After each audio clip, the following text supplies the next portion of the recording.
esteemed superstars, my name is Kelly and I'm the co-founder and CEO of Blue Studios. And I am so glad that you joined me here for a class today.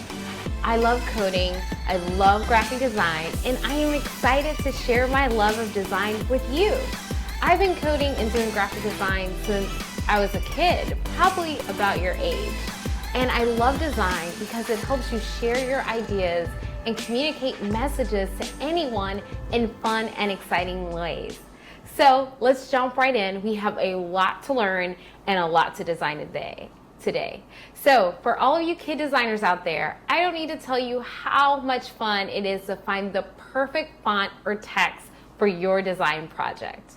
Did you know that there is actually a word to describe people who create and study different types of text and fonts?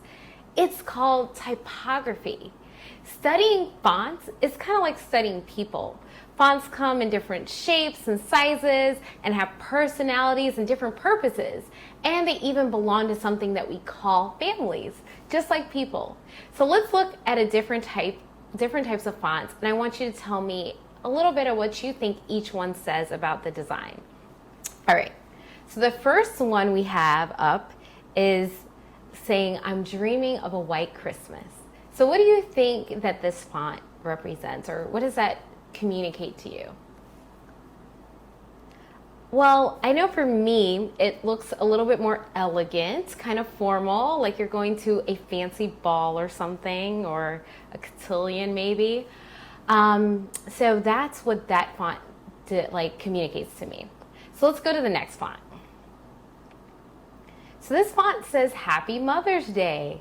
It seems kind of bold, a little bit strong, and for some, maybe even a little glamorous, might I say?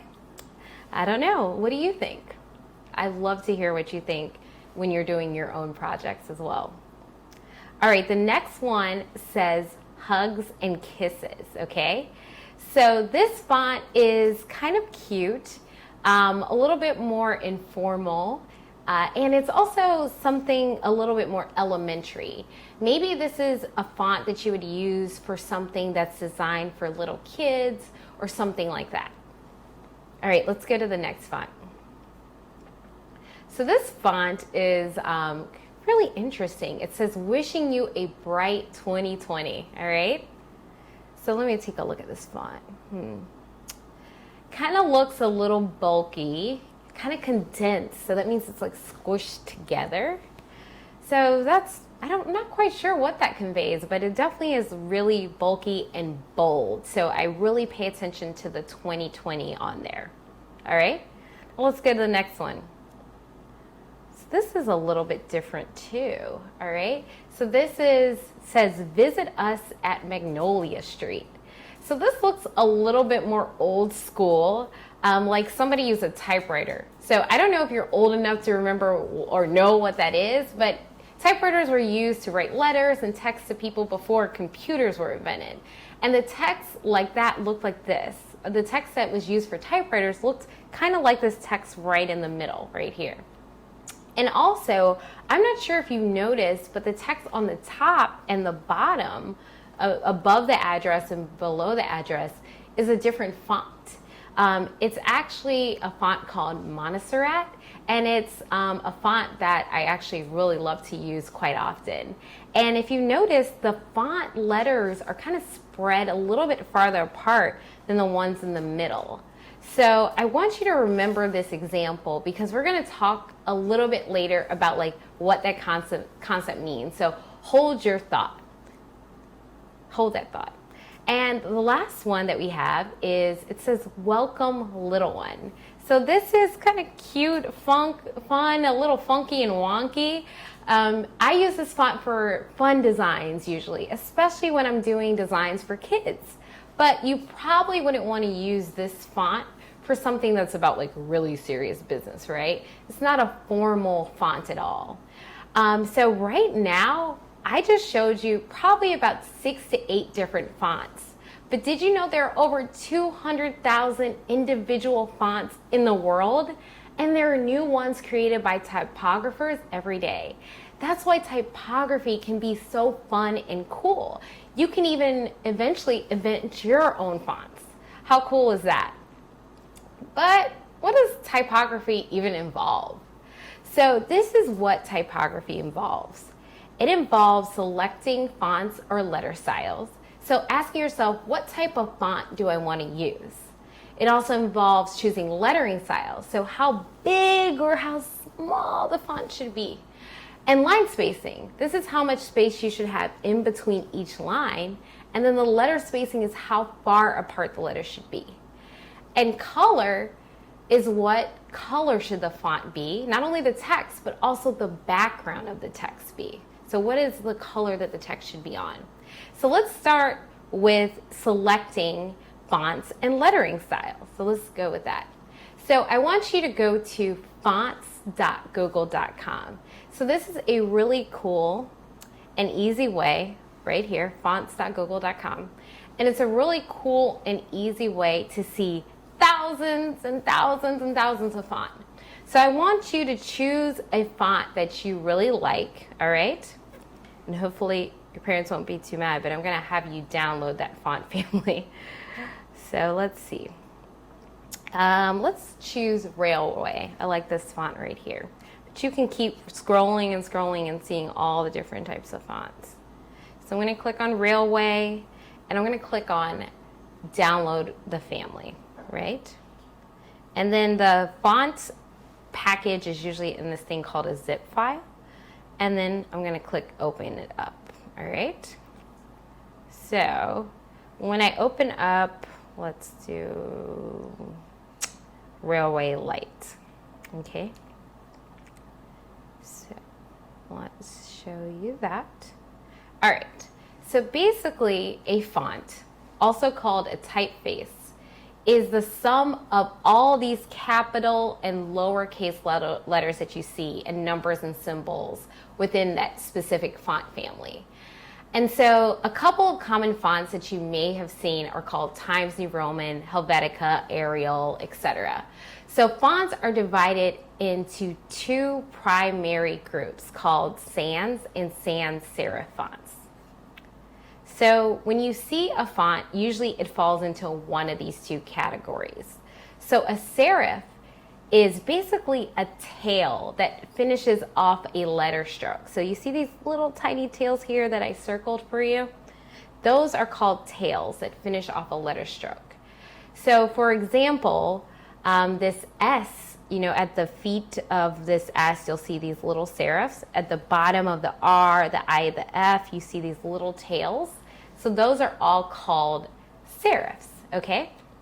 So serif typefaces often are formal, these authoritative image, have this kind of authoritative look and feel that make them ideal for things like newspaper and books. And their slightly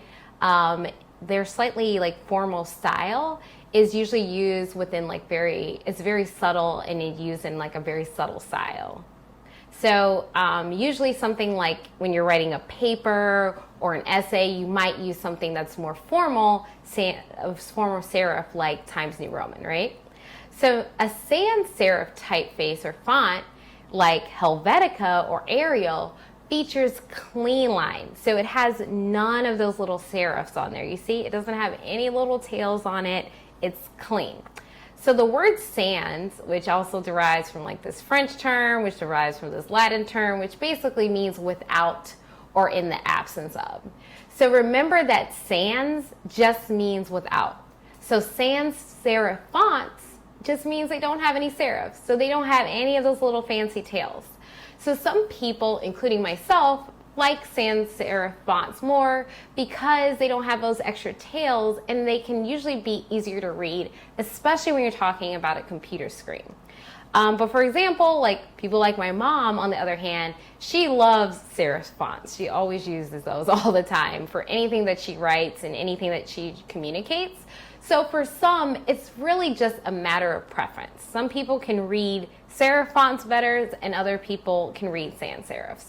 So remember, the easiest way to remember the difference are serif fonts are extra, they're doing the most because they have all these fancy tails on the end, and they're classy and a little bit fancy.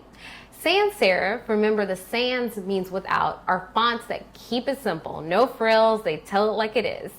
So you can start to see how you'd use a serif font in certain designs and a sans serif font in other designs, right? Okay, I think you're starting to get the picture. So let's move on. We're going to talk about letter sizing. So when you select fonts for a design project, keep readability in mind, all right? Readability is what it sounds like. It's how easy is that font to read. So in general, blocks of content that are italicized, which are a little slanted to the right, are not as readable as ones that are not italicized. A decorative font, like that fancy font that we saw earlier, one of the first ones we saw, might be easy for a greeting card when you're just writing one or two words like warm wishes or something, or you're invited. But that ordinate text might be, not very easy to read if you're talking about paragraphs and paragraphs and paragraphs of that font, right? And then also legibility is a concern. So what's the difference between readability and legibility? Well, readability is concerned with how easy it is to scan and quickly read a paragraph, while legibility is looking at how easy it is to distinguish individual letters. And I don't know if you've noticed, but I have a text that doesn't look like a language, as you notice down here, that anyone would recognize. All right, so I'm gonna let you in on a little design secret. So designers use text called lorem ipsum. So that is LOREMIPSUM, okay? And lorem ipsum, if you type it into your Google, is actually this fake pseudo-Latin text. And so I'm going to go to loremipsum.io. So I'm going to click on that link, and it's going to take me there, right? And so lorem ipsum is actually a fake pseudo-Latin text. And Latin is a language that we no longer use, but was spoken by the Romans a long time ago. And funny enough, I actually took Latin in high school, but that's a whole nother story for a whole nother day. So why did I use text from a fake dead language that no one uses, okay? So in web and graphic design, lorem ipsum is actually a placeholder that's used to demonstrate how text is gonna look in a document without actually having the content before you design it. So if you just want to test how text will look or fit into a long brochure or something that you're doing before you have the actual content, you would insert lorem ipsum. So I'm going to show you exactly how to do this. So again, I'm on loremipsum.io, and what you can do is actually, if you need, for example, you can have it generate 5 paragraphs or 3 paragraphs if that's how much text that you think it's going to take up. You can have it generate sentences. So if you know it's only going to be a few lines of text that can fit on that page, you can do that. Or you can actually do words. So if you know it's going to be a title text, then you want it, the title should be probably no longer than 5 words usually. You can do that. So what I'm going to do is generate 2 sentences of lorem ipsum text. So I'm going to go ahead and generate it. And all right, voila, it generated the text for me. So then I'm going to click copy, and then right back here, you can click paste. And now that text is already in there. Isn't that cool? So you can do the same and copy and paste it just like I did here. So when selecting an appropriate font, you can insert lorem ipsum text to determine if a font for your design is the perfect balance of readability, legibility, and has a little bit of artistic style that you're looking for. All right, so the next thing I need you to do is to give me some space between my lines and letters, of course. All right, so that was a typography joke, but maybe I should stick to graphic design and not comedy, all right? So with lines and spacing between lines and letters, you want to strike the perfect balance of space with your font lines and letters. So first, you want to have vertical, which means up and down line spacing. This is called leading or vertical spacing. So this affects exactly how well someone can read your text, right? Your fonts. If you are already typing essays that you have to turn into your teacher, do you remember how your teacher always says that your papers need to be double spaced, right? Well, that's because it's so much easier for your teacher to read 20 to 30 double spaced essays from students versus just a one spaced essay. If they were reading tons and tons of paragraphs from 30 different students, come on, that is a lot of reading, right? And we want to make it easier for a teacher. So it makes it so much easier when a teacher can read long essays that are just spaced out, right? And did you know that according to typographical research, the minimum spacing between lines should be 120 to 145% of the lettering size? All right, let me show you a quick mathematical example of this, all right? So for example, if you're using 12-point text, all right, you're using 12-point text, the way you can figure out the minimum distance between each line that is optimal for somebody to read it, like the baseline, all you have to do is multiply 12 times 120, or 1.2, sorry, 12 times 1.20, that represents 120%, and then you get 14.4 points. So now you know that you need 14.4 points, which is the smallest distance between lines for optimal readability. Isn't that kind of cool? This will also apply if you were also doing web design and wanted to code how much space you would want between lines of text for a specific font. This is also the type of equation you use as well. So anytime someone tells you that you're creative and artistic, so that means you're not good at math, do not listen to them, okay? For example, you can use a mathematical equation like this to optimize readability for your font, just like I showed you here. Also, fonts are geometrical masterpieces that include concepts of symmetry, spline curves, and much more.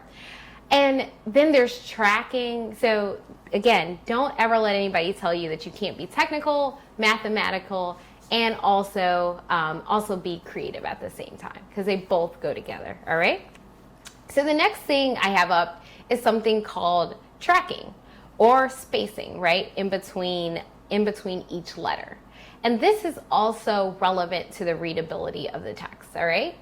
So let me show you exactly how leading can change, or how tracking can change how easy it is to read a text or not, all right? So let me copy this. I'm gonna copy this one because I don't want to mess this up because I made this really nice. All right. Oops. All right. So, actually, let me make another piece of text. All right. So I'm gonna add a new text, and I'm gonna just play around with the tracking. So let me make sure this is wide enough. So over here in this spacing part in Canva, you can change the line height, which you can't really see right there, and you can change how wide and close. See how close you can get the letters to? They're almost like overlapping each other, right? So based on how far or how close you have your letters apart, can also provide a different type of personality to your design, right? So if I have my letters far apart, it can provide a feeling of distance, or maybe like the great outdoors or something. And it may be also, you can also use wide apart text for putting a little tiny header that might be not as important, but you want to provide a little bit of design element to. Like if I had a flyer for this class, I would make a far apart text heading that says Blue Studios Presents at the top of that invitation. Or it can make something look more formal. Or if you squeeze them together, it could give you a feeling of crowdedness, which is another thing that you could use in a design. It really just depends on what you're trying to convey, right?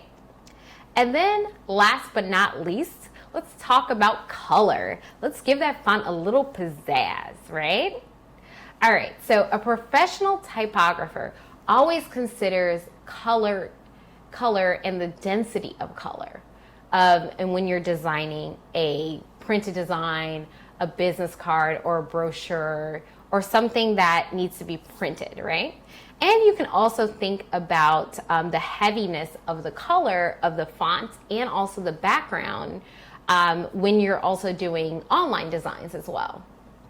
So basically, the layout of the text, the spacing and the spacing of the words and lines, the font, the background colors, all contribute to color density. So typically, people usually find that white space is more inviting to readers. So that's why most text is printed on white paper, right? When we have printer paper, it's usually white paper, right? Or pages with text on the internet usually have a white background. Have you noticed that as well? But it really depends, your background color really depends on the look and feel that you're going for. So it just depends. So if you want to just add a splash of color without worrying about readability, you can use another tool called transparency, right? So you have opaque, which means something you can't see through, right? And then you have transparent, which means something you can completely see through, like a clean, clear glass, right? So let me show you an example, all right? We're gonna play with the transparency of this block that says transparency on it. So we're gonna see how see-through we can make this object and how that will help us read the text better, right? So let's try it. So over here in the corner, you'll see this little checkerboard, and that's transparency. So if your transparency is at 100%, that means it's opaque, right? That means you can't see through it. So anything behind this block, that goes behind this block, you won't be able to see, right? So let's play around with it. So here's 50% transparency. All right, how does that look? You can see the colors a lot better, right? Or the text a lot better. Let's do 25%. All right. Oh, you can even see that better. So this is a way you can play around with the colors so that you can be able to read text better without having, just a boring white background, right? Or we could do what I call is like a very light tint, like a 10%. Now that looks really nice too. I like that a lot. Looks good. What do you think? I like it too. All right, cool. So we are going to let's do a really quick recap of what we just learned about typography before we begin our design challenge, all right? So typography is the art of studying fonts, right? Fonts come in different shapes and sizes, have personality and purpose, and even belong to something that we call families. So people who create and study different types of text and fonts are called typographers, right? A font is the sum and all of the capital and lowercase numbers and letters and symbols within that specific family. So a tool that you can use to see a ton of font families is called Google Fonts. And fonts are typically divided into two primary groups. Remember? We have serifs and sans serifs. And what are serifs? They're these fancy little tails at the end of a font, like Times New Roman is a serif font. Sans serif fonts don't have those fancy little tails. And the word sans means without. That way, that's the easiest way to remember the difference between those two. A common sans serif font is Helvetica or Arial. And when you're being a great designer and typographer, you should use something called lorem ipsum. Remember, this is a tool that you can use to put placeholder text so that you can see how that font will look in a visual form of a document or a design without having any of the real content available yet, right? And then when selecting an appropriate font, again, you can use that lorem ipsum text to see if that font is the perfect balance between readability, legibility, and artistic style. And you can play around with the font style, leading, tracking, colors, backgrounds, font, and just to find the right fonts for your design, just like an expert typographer. So now that you're an expert in typography, let's delve into our design challenge, all right? The design challenge today is, let's see, let's scroll. We are going to create a flyer or invitation, right? And we're going to keep typography in mind based on our font types and sizes. We're going to keep in mind our letter and line spacing. We're going to keep in mind the color, the readability, the message we're trying to convey, and also our artistic and creative style that we're adding to it. So you need to make sure that your flyer has 1 or 2 headlines, subheads, a few lines of text, or a summary statement, and a summary statement or call to action. So call to action is basically, now that I have all this information, what should I do next? Most designs should have a call to action. That is usually a very good practice that good designers have in place. So if somebody tries to make you create a design without a call to action, I agree, you should really try to push back on that. All right? So, and I want to make sure that you really explain your typographical choices when you upload your project. So right below this video, there's a submit your project button. So not only should you submit your project, your flyer, your invitation that you're designing right now, you should also submit the reasons why you chose those designs. So make sure that you also include down here your typographical choices. So make sure you fill that in, download that, and upload that with your design as well, because I want to know why exactly you made those design choices. So what I'm going to do is I'm actually going to walk you through how I'm going to design my own flyer for something I call a watch party, right? But you should design your own flyer right now with me. So this is what my flyer and invitation copy is going to be, okay? So my headline is, make the best designs ever. And then my subheaders are, join my Blue Studios watch party. Join me as I teach all about the art and science of typography, right? So then I have a few lines of text that say like, hey, did you know there's actually a word to describe people who create and study different types of text and fonts? It's called typography. Learn about the basics of typography, fonts and families, serif versus sans serif fonts, and how you can use lorem ipsum to pick the best fonts for your design. And then the call to action is be there or be square, and email me at kells@kelly.com. All right? So that is their call to action if they like what they see on my flyer. Okay? All right. So let us begin this design. I'm going to zoom this out a little bit. All right. So before I start my design, one of the things that we always look at first or think through is our color palette, right? So again, I use a Blue Studios color guide, right? So these are my colors that I always use. So I have a blue, a yellow, a pink, and also a dark, what I call like an accent color, which is like this dark, rich, kind of navy blue, I would call it. Maybe that's the word for it. And remember that when we're designing, especially for the web or the internet, we use these things called hex codes. Remember, these are 6-digit like letters and numbers that represent those colors. So when so it helps me communicate with the computer to tell it what color I want based on this based on this code that I gave it. And then there's also something called CMYK that I use all the time when I'm using print, right? So this helps me make sure that whether I have something on a website or whether I have something in a brochure about Blue Studios, the colors look exactly the same, right? So this helps tell my printer what the color needs to look like on paper. And it's just a way for me to communicate to the printer about what that color looks like, right? And CMYK stands for cyan, magenta, yellow, and the K means black. Don't ask me why, but it does. And also there's another term called RGB.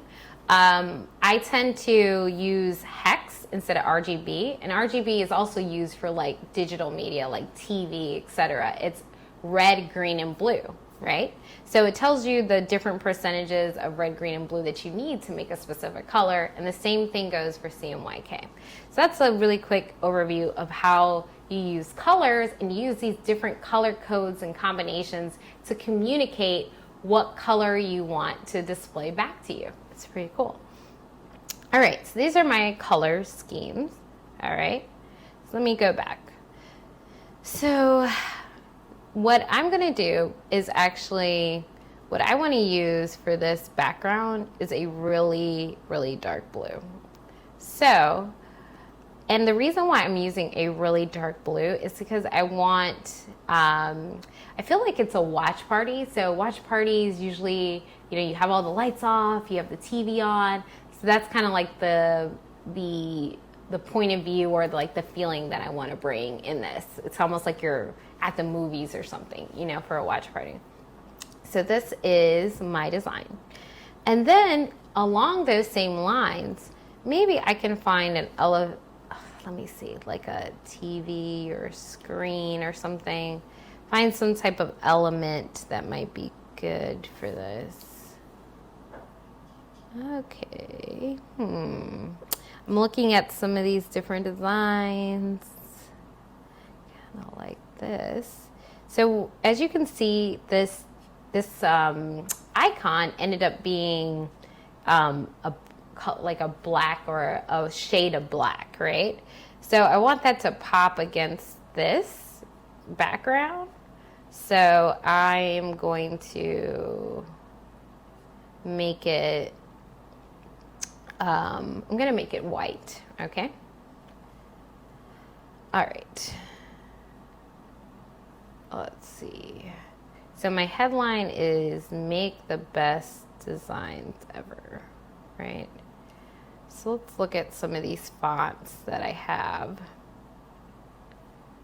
I like this Now Bold. So that's a sans serif font, right?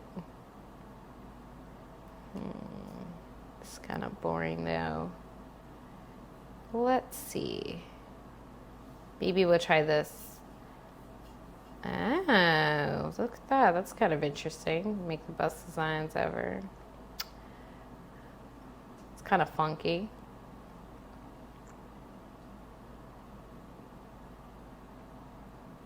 All right, and I think those, I'm gonna reduce the line height. But you see it was automatically 1.4, which is 140%. Remember, 120 to 140, 45% is the basically minimum line height that any font should have in order for it to be legible, right? So it automatically sets that for me. But I want this to be closer together because I want more space for my design, right? Make the best designs ever. Lines. I'm going to underscore this ever. That looks good. I'm going to change that to my Blue Studios pink, right? Ooh, it's starting to look really nice. And what is the next thing that I need to say? My subhead is join my Blue Studios watch party.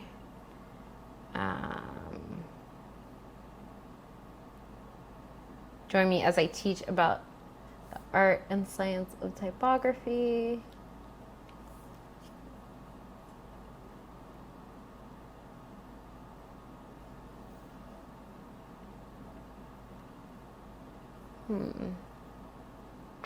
I wonder if I could find a photo of myself. Where is a photo of me? Got a lot of photos of other people. Let's crop this. That looks like me, right? Ooh. So let's do this. So what I'm thinking of is putting myself, I think this should be, what I'm gonna do is bring the icon of the TV forward so it looks like I'm inside the TV, okay?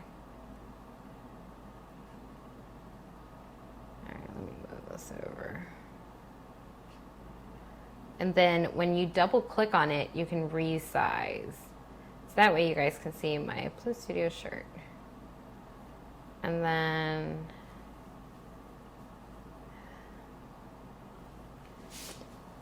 I wish this thing would be, let me crop this too because this is in my way. I'm tired of this image being in my way. So I'm gonna crop it so that when I select something down here, it doesn't select that, okay? All right, so these are my, subheaders. Forward. Let's see if I can put a background other than this blue right here, okay? So let's add this. I think I'm gonna add the Blue Studios light blue. What I'm gonna do is put that here and then position backwards. Does not look like I'm inside the TV now? Fancy trick, huh? All right. So let me pick another. Ooh, that Montserrat light. That's my favorite. I think I'm gonna use that one. Join my Blue Studios watch party. So now that I've put this object together, what I'm going to do is make it a grouped object. So that way I can move it around and also even resize it. And I'm gonna do the same thing for this too, so that I can move that element around because I always want it to be together. Okay, so let's go back. I lost my text somehow, so I gotta recopy this. Control C, and now I got my text back. I got it back. Actually, I'm going to separate this text out.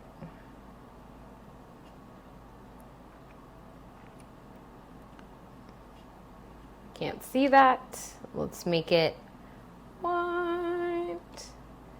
And what I actually think is make this uppercase.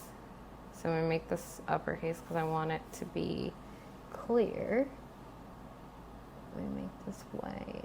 I'm gonna make this text white too because I like the contrast on the dark blue background. And also what I'm gonna do is make this uppercase. So another way, instead of just pressing caps lock and like typing in words in uppercase, is you can actually just make words automatically uppercase by selecting that, okay? All right. Join my Blue Studios watch party. Let me make this bigger.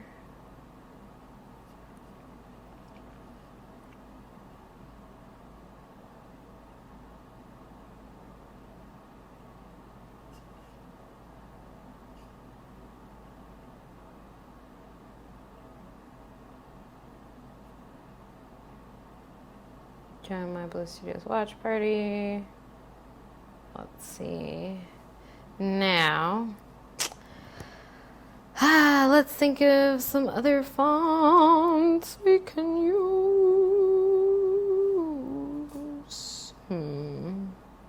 That's a glacial indifference. Interesting. I don't know. Let's keep going. If you notice, some of these fonts are actually called serifs, right? And some of them are called sans serif. So now you know exactly what that means.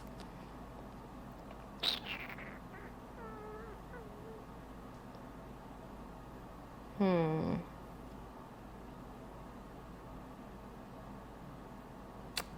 us see.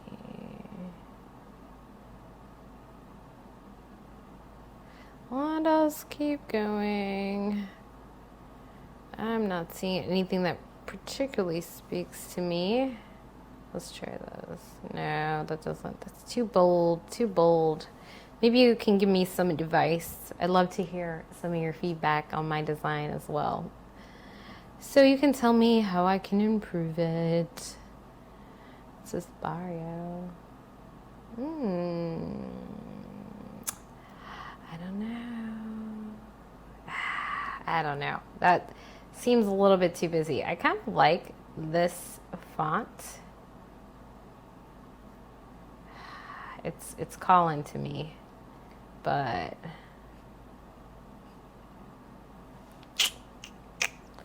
I'm gonna hold on to that.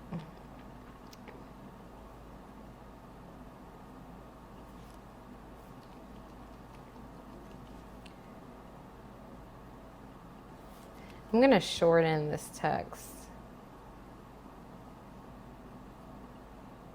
And what I'm gonna say, what I'm gonna do is this.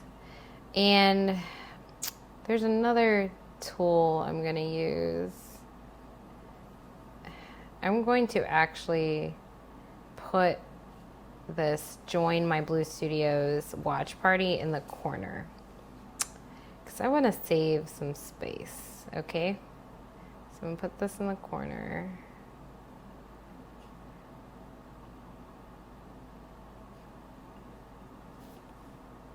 I'm going to try to put this thing in the corner so it can be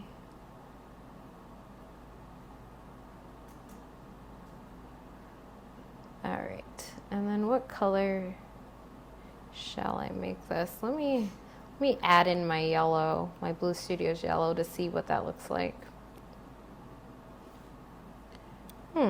That could work. And then I'm going to make this color blue. And then I'm going to make this bigger. Cool. And then I have this funky text that talks about the art and science of photography. So that's kind of cool. Reason why I chose this text is because I thought this art and science looks kind of, almost like archaeology. I don't know. That's what it feels like to me. Like something around archaeology, and it reminds me of art and science kind of being something that comes together but is a little funky, right? Okay. Now I will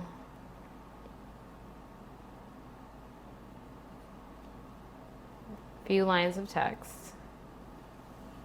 So let's put this.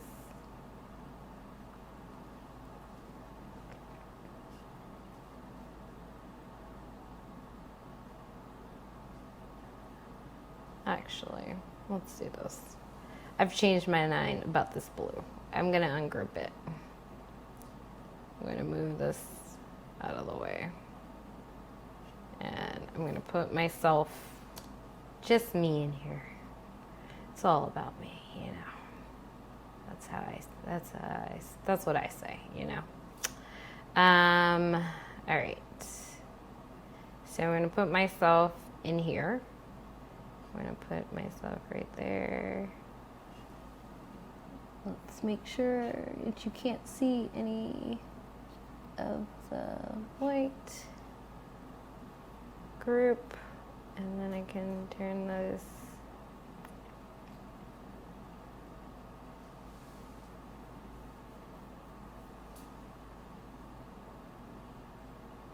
This looks like, I'm kind of turning this to the side, but maybe that doesn't work. I'll keep it straight for now.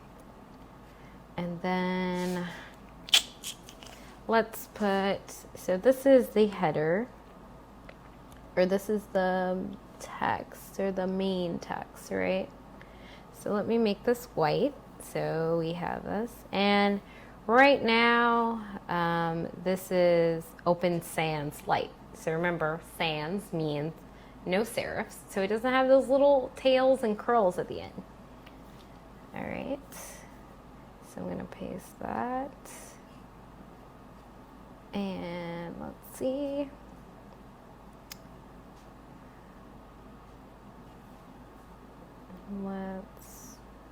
Oops, don't want to get rid of that. Okay, so let's make, did you know?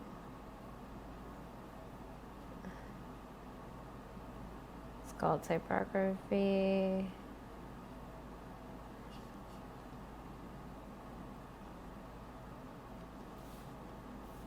And we'll paste that. And then, all right, so right now I'm using about 3 different types of fonts. So I've selected these fonts. I'm pretty sure I'm not going to use any other ones because I think it'd be a font overload. And it would kind of make people confused, right?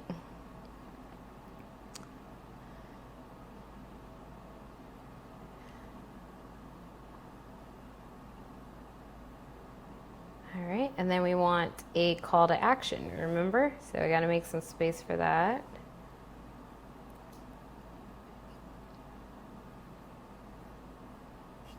God, I got a lot of text on here. Oh no. I don't know if there's enough room for me to be creative. But we'll see what we can do. Sorry about that. Okay. And what we want to do is add some color.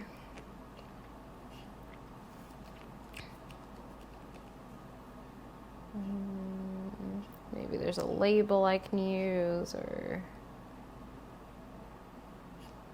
streak or something. I'm trying to have something at the bottom that looks, no, that doesn't work. Maybe a tear. Oh, that looks interesting. I like tears. They're kind of funky, even though filter effects. Can't really make this another color though. So, ooh, that looks nice. That actually looks like my color. So I'm gonna switch this out for the tear because that makes it look a little bit more funky. Ooh, looks nice. Oh wait, no. That's not what I want to do. Should shrink. There we go. Ooh, that looks good. Position, we gotta send it back. Wait, where did my text go? Oh, there it is. It's hiding over here. It's hard to see because it's the same color. There we go. Join my Blue Studios watch party. I probably need to put this Blue Studios logo on here too. Just gonna copy it. Paste. Ooh. Move it over here. Looks great. And then maybe I have another tear. It's not cute. Wish you could change the color, but you can't. It's no fun. On a tear, I can actually change the color of. Well, that's not fun. Because I wanted to use pink. That's not working for me. I want to use the color pink at the bottom because the call to action can pop out. You know what I'm saying? All right, let's just see all my shapes that I have.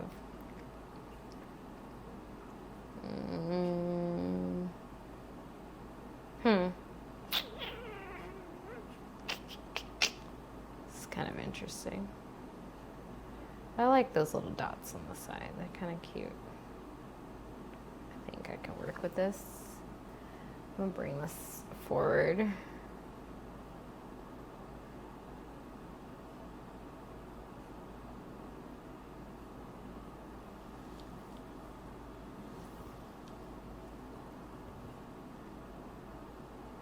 So I'm making this bold, right? Because it's a call to action, so it's what I want them to pay attention to.